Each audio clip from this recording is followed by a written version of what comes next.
los acueductos de Nazca.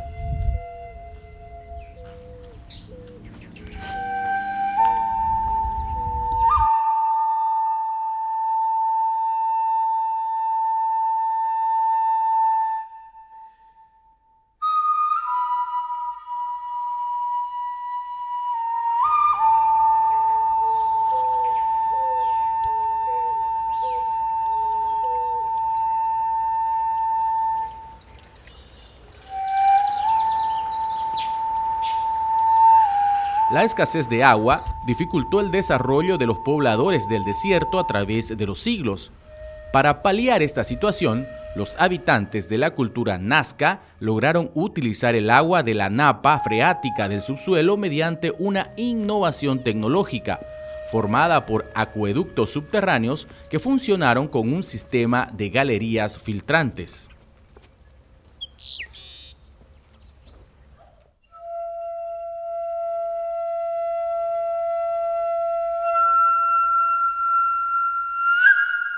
A poca distancia de la ciudad de Nazca, sobre la margen derecha del río Ingenio, se encuentran los restos de la iglesia rural de San José, Hacienda de San José de Nazca.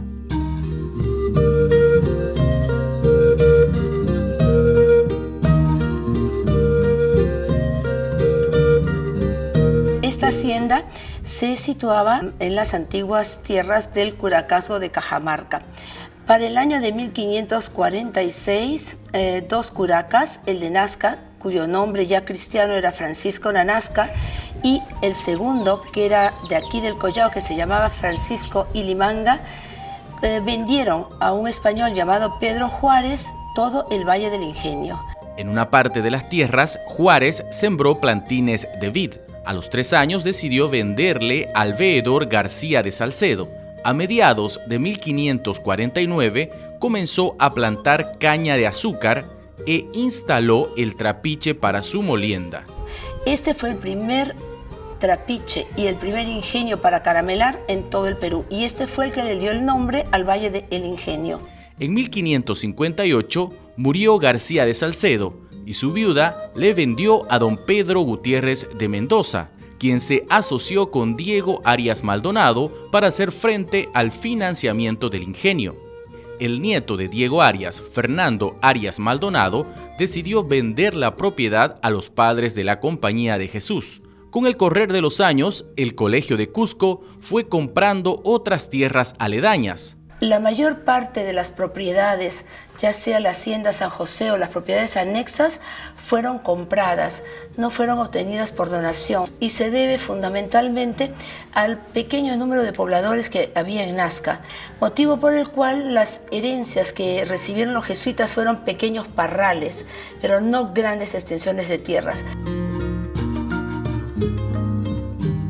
En 1619, cuando los jesuitas compraron esta propiedad, construyeron una vivienda, la cual tenía una capilla anexa. En los documentos compulsados en el Archivo General de la Nación nos indican que esta capilla de la hacienda se comenzó a construir en 1740. El templo de San José, edificado entre 1740 y 1744, fue el primero en levantarse. Al construirse esta iglesia se hizo con planta rectangular de 32 metros 20 de largo por 9,25 de ancho, de una sola nave, sin crucero. Las paredes están resueltas mayoritariamente con ladrillos y con secciones o arcos de cerramiento hechos con adobes. Hay una técnica constructiva muy particular de rellenar los grandes arcos de piedra con muros de adobe, y cuenta con una calidad en el diseño y en la riqueza ornamental. Cuenta con el anagrama IHS de la Compañía de Jesús en el techo del coro. Los maestros anónimos emplearon en San José una mezcla de adobes con telares de madera y caña, todo recubierto por gruesas capas de yeso. Toda la bóveda de medio cañón corrido está hecha con cerchas o con arcos fajones armados con cerchas de madera, y luego el cerramiento se hizo con una tarima de cañas. Las cañas estaban clavadas a las cerchas mediante unas tiras de cuero sin curtir, llamado huasca, y unidos con unos pequeños clavos de media chilla.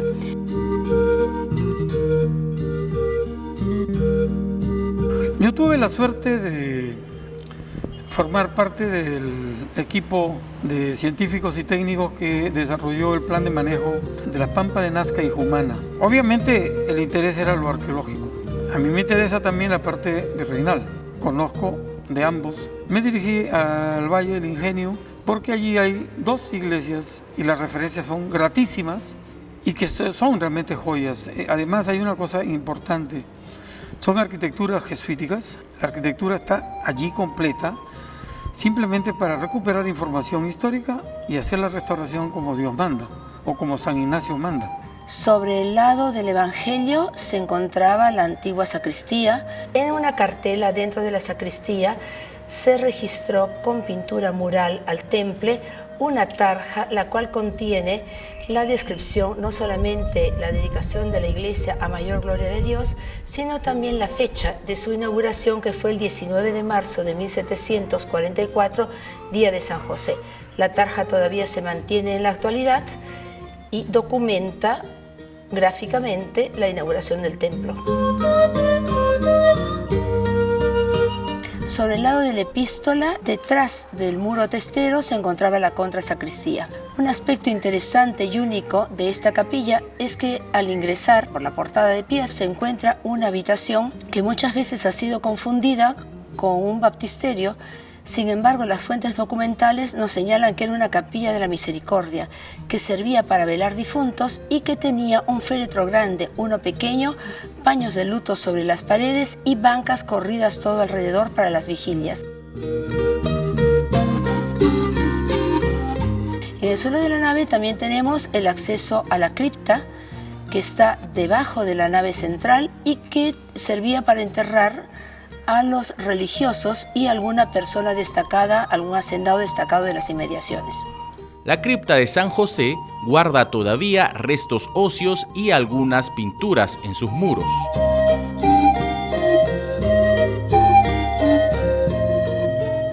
También el cuerpo de campanas, el cual tiene unos diseños y unas ornamentaciones muy elaboradas, pero de la misma manera fue hecho simplemente utilizando todo un trabajo hecho en quincha, es decir, bastidores de madera, luego cañas trenzadas y luego con una gruesa yesería simplemente se cerró toda la superficie, quedando esta lista para recibir las ornamentaciones. Un almohadillado invade los cubos de las torres y se extiende a los campanarios. También tiene unas pilastras sobre las cuales se han colocado unas cartelas y sobre las cartelas se han colocado unos vistosos mascarones, todos ellos distintos. En total hay 8 mascarones porque todos ellos se colocaron sobre la fachada o sobre el muro de pies y sobre los laterales. Las fachadas con sus yeserías, si no se han caído por los continuos terremotos, es porque es quincha, gran parte de esa construcción es quincha, la parte superior, y resisten. La portada de pies es un diseño barroco de mediados del siglo XVIII. Tiene el diseño de una portada de retablo estructurada en 2 cuerpos y 3 calles. Las calles están delimitadas por columnas salomónicas. De esta manera fue erigida la portada retablo con el uso de unas particulares columnas salomónicas. Un aspecto interesante es que toda la portada ha sido estructurada como si fuera un verdadero retablo. En la calle central, separando el primer y el segundo cuerpo, hay una ménsula de importantes proporciones, la cual está decorada con hojas de agua. La ménsula está sostenida por un Hermes, el cual tiene la parte inferior del cuerpo vegetal, por lo tanto es un Hermes fitomorfo. A este Hermes fitomorfo le agregaron un par de alas, por lo tanto se trata de un ser alado. Tiene sobre la cabeza y también en las muñecas decoraciones vegetales. Toda esta decoración de la ménsula termina en la parte superior con una decoración de antemas. Fue erigida la portada retablo, terminada en 1744. La fachada principal se incluye entre las obras maestras del barroco en la costa peruana. Esta capilla contaba con un retablo mayor y 2 pequeños retablos colaterales. El retablo mayor fue donado por el antiguo hacendado, que era la familia de la Borda, a los religiosos pasionistas de Lima. Habrá que trasladarse a Lima para ver el altar mayor de la hacienda de San José, cedido en 1950 a la iglesia de Nuestra Señora del Pilar de San Isidro. Allí se ha conservado, es un retablo del siglo XVIII, estructurado con columnas salomónicas o helicoidales. Ha permanecido en su color natural, tal vez porque la orden de expulsión llegó antes de que empezara a dorarse a la hoja.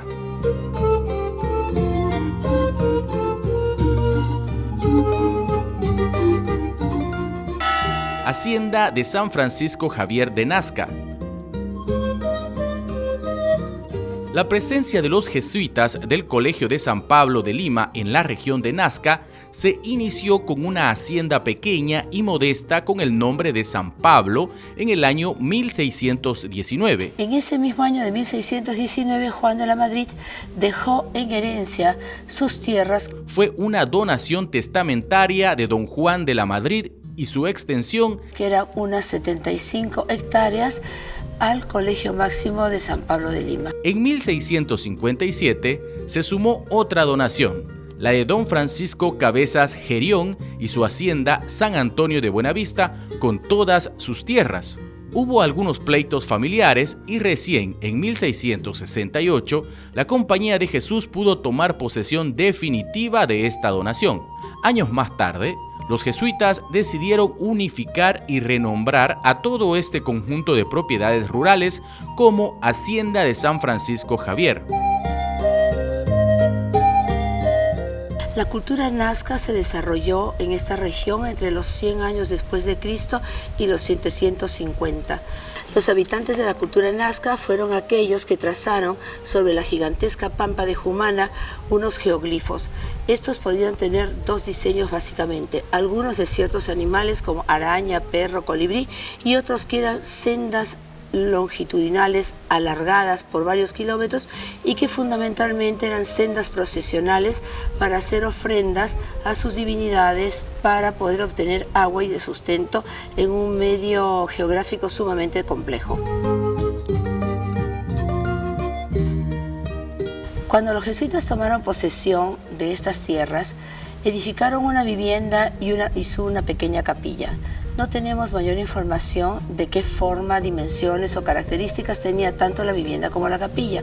Sin embargo, en fuentes documentales nos indican que se dedicaron básicamente a plantar extensos viñedos.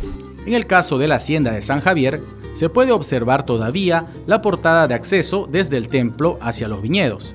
La hacienda de San Francisco Javier se dedicó básicamente al cultivo de la vid para la producción de vinos, aguardiente y vinagre. La producción de vinos y aguardientes requería de envases en los cuales almacenarlo durante su elaboración y posterior maduración, motivo por el cual produjeron con arcilla botijas y tinajas. Las botijas generalmente tenían una capacidad de unos 30-40 litros. Las tinajas, en cambio, eran gigantescas y podían contener 300 hasta 500 litros. Y desde esas tinajas luego se repartían las botijas más pequeñas.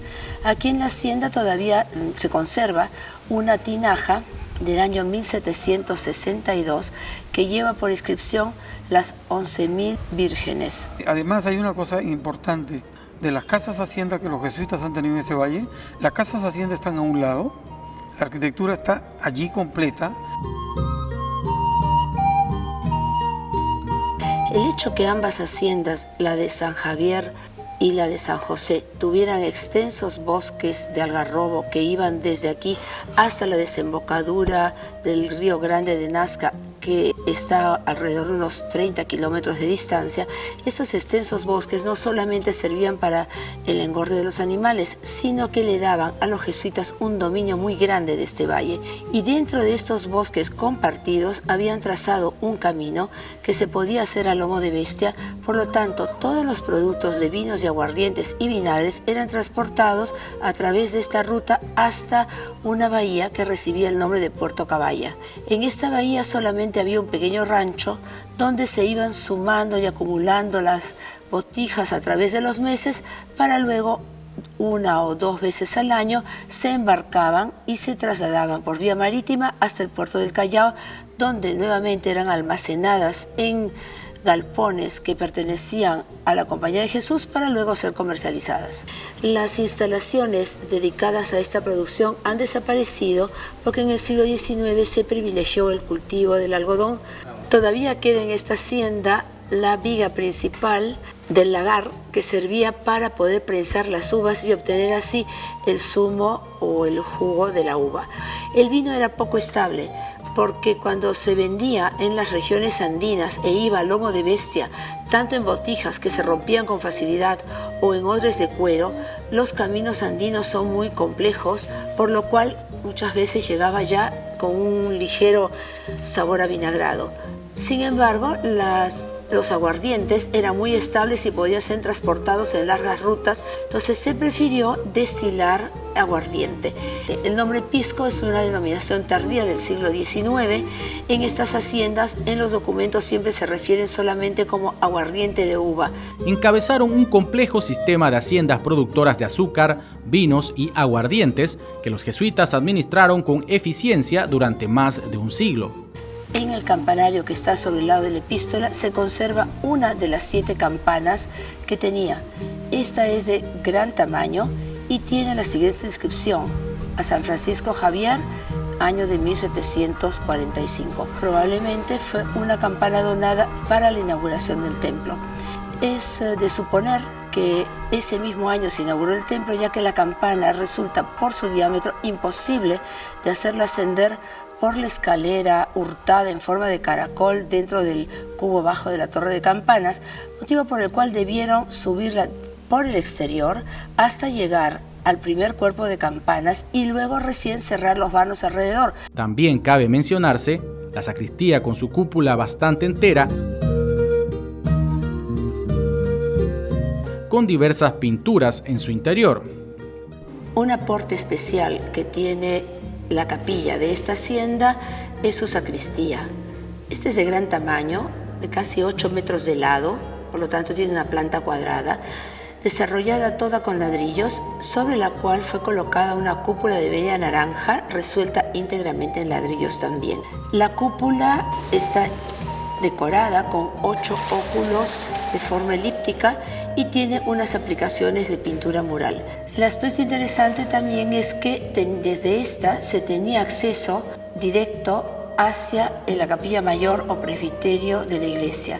Ambos vanos están coronados por unas gigantescas veneras o conchas de abanico, las cuales están dispuestas sobre todo el grosor de la pared, dándole una forma bocinada que enriquece muchísimo el espacio. Este ambiente debió sufrir diversas modificaciones, entre las cuales se encuentran las pechinas que tienen presentada una pintura mural con los 4 evangelistas y que posiblemente son de los siglos subsiguientes, quizás del siglo XIX. Hay también una decoración complementaria de cornucopias, querubines y figuras similares. Los documentos compulsados en el Archivo General de la Nación de Lima nos informan que dentro de este espacio había una extensa cajonería para guardar todos los objetos sagrados y todas las vituallas y las ropas que se necesitaban los sacerdotes. El mobiliario litúrgico, así como los lienzos cusqueños que colgaban de sus muros, desaparecieron en la primera mitad del siglo XX. Muy importante es la cripta de San Francisco Javier, que todavía guarda algunos restos óseos. En el interior de la nave también se había edificado una gigantesca cripta funeraria, la cual abarcaba todo el espacio correspondiente al presbiterio, pero en el subsuelo. Toda la techumbre está resuelta con una bóveda de medio cañón corrido, hecha con ladrillos colocados de canto. Allí había espacio para 52 enterramientos dispuestos en 2 filas superpuestas. Esta cripta funeraria estuvo en uso hasta el año 1962. Por esos años, una comisión peruano-argentina se acercó a este lugar para retirar oficialmente los restos del prócer de la independencia, Hipólito Bouchard, para poderlo llevar de retorno a la Argentina.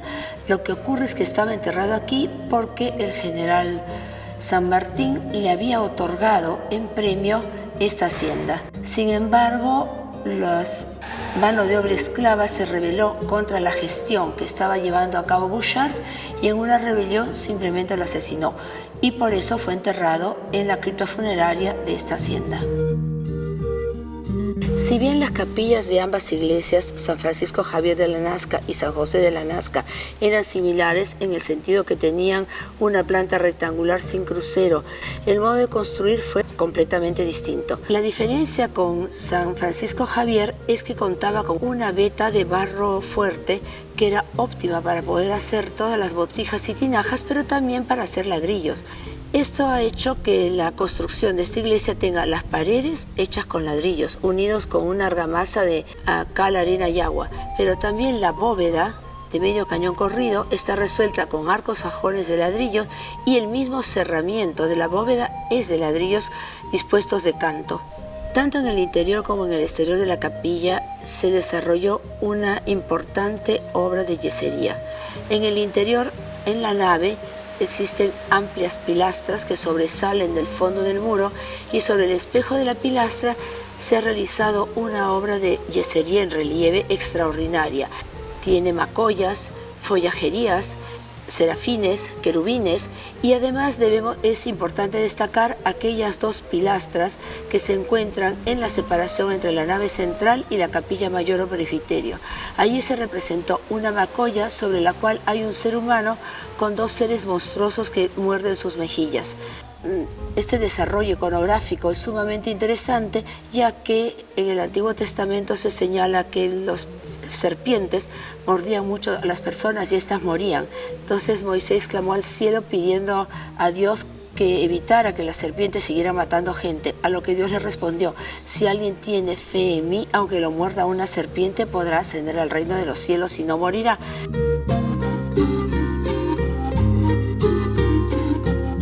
Debió ser una mano de obra especializada la que construyó estas iglesias, porque se requiere de una habilidad muy especial para poder calcular la luz libre, poder armar con todos los ladrillos dispuestos de canto las bóvedas de medio cañón corrido. No es un trabajo que pueda hacer una persona sin una capacitación.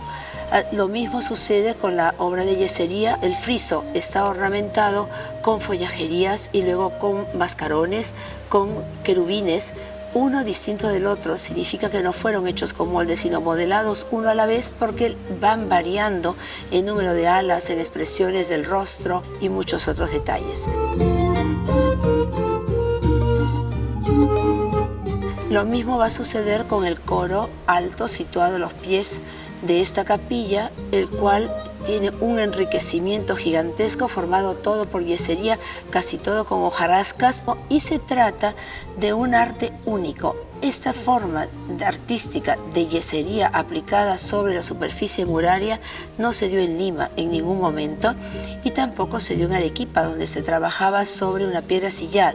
Por lo tanto, este maestro de yesería debió ser de la localidad, debió tener un repertorio muy amplio, quizás debió inspirarse en algunas imágenes que le proporcionaron los jesuitas. De cualquier manera, se trata de un aporte regional y local. Esta única portada es retablo de 2 cuerpos y 3 calles y está formada por unas columnas lisas cuyo tercio inferior está estriado. En el segundo lugar está toda la yesería, que tiene una decoración vegetal que repite en gran medida a la del interior, pero llama la atención las 2 orlas laterales que tienen el desarrollo de una vegetación ascendente que luego tiene cabezas humanas, seres verdes que terminan emergiendo como si fueran los botones o los capullos de una flor.